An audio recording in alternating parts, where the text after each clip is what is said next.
Soekarno lengser dari kursi Presiden Indonesia pada tahun 1966. Setelah itu, Soeharto menggantikannya sebagai Presiden Indonesia. Ketika Soeharto memimpin Indonesia, ia membatasi pergerakan Soekarno dengan menjadikannya tahanan rumah. Hingga akhir hayatnya, Soekarno sang proklamator meninggal sebagai tahanan rumah dalam keadaan yang memprihatinkan. Sebelum meninggal dunia, Bung Karno berwasiat apabila meninggal kelak, ia ingin dikuburkan di bawah pohon yang rindang. Ketika Soekarno meninggal dunia pada tahun 1970, wasiat tersebut tidak diindahkan oleh Soeharto. Presiden Soeharto memerintahkan untuk memakamkan Soekarno di Blitar. Mengapa Presiden Soeharto memakamkan Soekarno di Blitar? Dalam buku Bung Karno Penyambung Lidah Rakyat Indonesia karangan Cindy Adams, Bung Karno mengatakan tidak ingin dikubur dalam kemewahan. Bung Karno mengatakan ingin beristirahat di bawah pohon rindang, dikelilingi pemandangan indah, dan berada di sebelah sungai yang memiliki air jernih.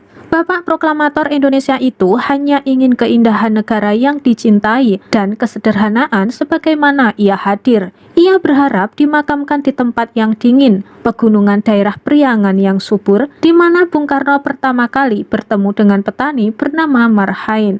Ada yang berpendapat bahwa tempat yang memenuhi kriteria tersebut adalah sebuah villa di Batu Tulis Bogor. Namun ketika Bung Karno meninggal dunia pada tahun 1970, wasiat tersebut tidak dipenuhi oleh Soeharto.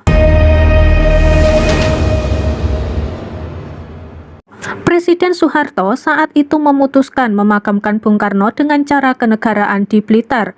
Dalam buku Soeharto, Pikiran, Ucapan, dan Tindakan Saya, Soeharto menjelaskan alasannya memutuskan memakamkan Bung Karno di Blitar. Soeharto berpendapat bahwa keinginan keluarga Bung Karno perihal lokasi pemakaman berbeda-beda. Saat itu, Soeharto berpendapat bahwa ia memiliki pegangan yang menjadi titik berat keputusannya kenapa memakamkan Bung Karno di Blitar. Soeharto menilai bahwa Bung Karno ketika masih hidup sangat mencintai dan menyayangi ibunya.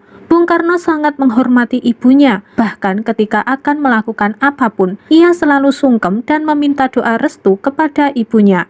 Atas dasar itulah, Soeharto akhirnya memutuskan memakamkan Bung Karno di Blitar supaya dekat dengan makam ibunya. Keputusan ini dianggap sejumlah sejarawan sebagai tindakan politis. Soeharto sengaja tidak memakamkan Bung Karno di dekat Jakarta karena dianggap akan mengganggu stabilitas pusat pemerintahan. Beberapa sejarawan menilai bahwa Orde Baru masih takut dengan karisma dari Soekarno yang merupakan pemimpin besar revolusi bangsa ini meski ia sudah mati.